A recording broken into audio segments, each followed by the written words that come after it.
ഒഴിവ് ദിവസമായതിനാൽ ഞാൻ പ്ലാക്കാട്ടുകുളം സന്ദർശിക്കാൻ ഇറങ്ങിയിരിക്കുകയാണ്. അപ്പോൾ ഈ പച്ചപ്പ് ഇങ്ങനെ കാണുമ്പോൾ ഈ വയലൊക്കെ ഇങ്ങനെ കാണുമ്പോഴേ ആ മണ്ണിൻ്റെ മണം, ചെറുപ്പത്തിൽ കളിച്ചത് ഓർമ്മ, അതൊക്കെ ഇങ്ങനെ വരിക മനസ്സിൽ. നല്ല ഭംഗിയുള്ള സ്ഥലമാണ്. പ്ലാക്കാട്ടുകുളം മാത്രമല്ലല്ലോ കാണേണ്ടത്, അവിടെയുള്ള ചുറ്റുപാടൊക്കെ നമുക്ക് കണ്ട് ആസ്വദിക്കണ്ടേ. അതിന് വേണ്ടിയിട്ടാണ് ഇപ്പോൾ ഇതെടുത്തത്. ഇവിടെ ഇതാ കുറേ കുട്ടികൾ നീന്തൽ പഠിക്കാൻ വന്നിട്ടുണ്ട്. ആ അതിർവരമ്പ് കണ്ടോ, അവിടെ വലിയ ആഴമല്ല, കുട്ടികൾക്ക് നീന്തൽ പഠിക്കാൻ വളരെ സൗകര്യമാണ്. പിന്നീടുള്ള സ്ഥലങ്ങളിലൊക്കെ അത്യാവശ്യം ആഴമുണ്ട് കേട്ടോ. ആ അതിർവരമ്പ് കിട്ടിയെടുത്ത് വലിയ ആഴമല്ല, അതുകൊണ്ട് തന്നെ നീന്തൽ പഠിക്കാനും സുഖമാണ് കുട്ടികൾക്ക്.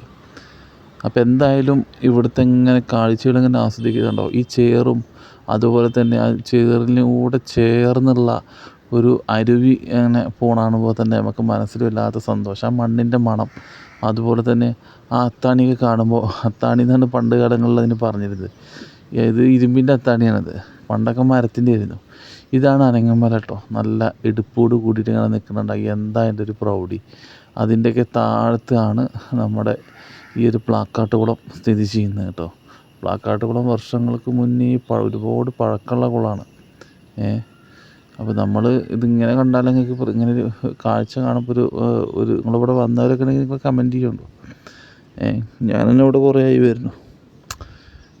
കാര്യമായിട്ട് ഇന്ന് വലിയ തിരക്കൊന്നുമില്ല. കാരണം എന്താ വെച്ച് കഴിഞ്ഞാൽ ആളുകളൊക്കെ വന്ന് തുടങ്ങുന്നതേ ഉള്ളൂ. ഇന്നിപ്പോൾ കുട്ടികൾക്ക് ഫ്രീ സമയമായതുകൊണ്ട് തന്നെ അവർ എല്ലാവരും കൂട്ടിയിട്ട് വന്ന് നീന്തൽ പഠിക്കാൻ വേണ്ടിയിട്ടുള്ള ഞായറാഴ്ചയല്ലേ, അപ്പോൾ അതിന് സൗകര്യത്തിന് വന്നാവും. അപ്പോൾ ഇതാണ് പ്ലാക്കാട്ടുകുളം കണ്ടോ. വിശാലമായിട്ടുള്ളൊരു കുളമാണ്. ധാരാളം മീൻ കയറിയിരുന്നു. ചില ആളുകളൊക്കെ ഇതിൻ്റെ ഉള്ളിൽ നിന്ന് മീൻ പിടിക്കുന്നുണ്ട്, കുളത്തിൻ്റെ ഉള്ളിൽ നിന്ന്. നമ്മളെപ്പോഴും യാത്ര ചെയ്യുക, യാത്ര എപ്പോഴും ചെയ്യുമ്പോൾ ഒറ്റയ്ക്ക് ചെയ്യാവൂ. കൂട്ടത്തോട് കൂടിയിട്ട് യാത്ര ചെയ്താൽ അതിൻ്റെ ആസ്വാദനം കുറവാകും. നമുക്കൊരു അനുഭവങ്ങൾ, ഒരുപാട് പ്രയാസങ്ങളൊക്കെ ഉണ്ടെന്നുണ്ടെങ്കിൽ ഒറ്റയ്ക്ക് യാത്ര ചെയ്യാം. അറ്റത്ത് പോവുക, ഏതെങ്കിലും ദൂരെ പോവുക, അവിടെ നിന്ന് ഒരു തട്ടുകടയിൽ ചായയൊക്കെ കുടിച്ചിട്ട് നല്ല കാഴ്ചകളൊക്കെ ആസ്വദിക്കുന്ന നല്ല വൈബുള്ള സ്ഥലങ്ങളുണ്ടാവും. നല്ല സ്ഥലങ്ങളിൽ ചെറിയ തട്ടുകട ഉണ്ടാവും. അവിടെ നിന്ന് ഇങ്ങനെ അങ്ങനെ ചായ കുടിക്കുക. ആ ചായ കുടിക്കുമ്പോൾ ആ സ്ഥലങ്ങൾ ആസ്വദിച്ച് ഇങ്ങനെ കുടിക്കുമ്പോൾ നമ്മുടെ മനസ്സിൽ കിട്ടുന്നൊരു സുഖമുണ്ട്, അതെന്ന് പറയണത്.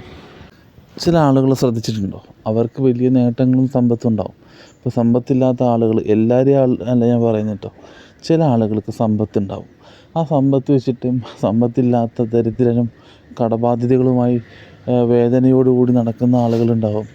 അവരുടെ ഉള്ളിൽ പെടച്ചിൽ കാണാൻ വേണ്ടി ഇവനക്ക് ഒരുപാട് സമ്പാദ്യമുണ്ട്, ആ ഒരു ഇത് വെച്ചിട്ട് ഇവനെ തരം താത്തി സംസാരിക്കുക. അതുപോലെ തന്നെ ചില ആളുകൾ കാലങ്ങളായിട്ട് മക്കളില്ലാതെ വേദനിക്കുന്നവരുണ്ടാകും.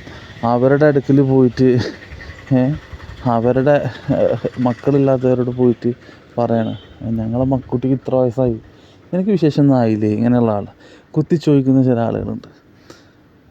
അങ്ങനെയുള്ള ആളുകളൊക്കെ ചെരിപ്പൂരി അടിക്കണം എന്നാണ് എൻ്റെ അഭിപ്രായം. അത് ഏറ്റവും കൂടുതൽ അവരുടെ കുടുംബത്തിനും അവരുടെ മക്കൾക്കാണ് ബാധിക്കുക. നമ്മളെ നാവിനെ ശ്രദ്ധിച്ചിട്ടില്ലെങ്കിൽ നമുക്കുണ്ടാകുന്ന വിപത്തുകൾ വളരെ വലുതാണ്. വേദന, ഒരാളെ അങ്ങേയറ്റം ദ്രോഹിക്കുക, ഒരാളെ അങ്ങേയറ്റം കുറ്റപ്പെടുത്തുക, ഇല്ലാത്ത കാര്യങ്ങൾ ഒരാൾ ചെയ്തു എന്ന് പറയാം, ചെയ്യാത്ത കാര്യങ്ങൾ ഒരാൾ ചെയ്തു എന്ന് പറയാം. ഇതിനൊക്കെ അവസാനം നമ്മൾ തന്നെ അനുഭവിക്കേണ്ടി വരുമാണ്. അപ്പോൾ അങ്ങനെ ചില കാര്യങ്ങൾ, നമ്മുടെ നാവാണ് നമ്മുടെ ഏറ്റവും വലിയ ശത്രു. ആ നാവ് കൊണ്ട് നമുക്ക് ഉപകരിക്കപ്പെടുന്ന കാര്യങ്ങൾ ചെയ്യാനും പറ്റും. ആ നാവ് കൊണ്ട് തന്നെ മുറിവേറ്റ ഹൃദയങ്ങളെ ആശ്വസിപ്പിക്കുന്നൊരു മരുന്നാക്കി മാറ്റാൻ കഴിയും. അതുപോലെ തന്നെ മുറിവേൽപ്പിക്കാനും പറ്റും. ഇതിന് ഏറ്റവും നല്ലത് പറഞ്ഞാൽ നമുക്ക് മുറിവുണക്കാൻ പറ്റിയൊരു മരുന്നാക്കി ഉപയോഗിക്കലാണ്. അപ്പോൾ നമ്മളുടെ പ്രയാസങ്ങളും ദൈവം മാറ്റിത്തരും. വീഡിയോ ഇഷ്ടപ്പെട്ട സബ്സ്ക്രൈബ് ചെയ്യാൻ മറക്കരുത്. പുതിയൊരു വീഡിയോ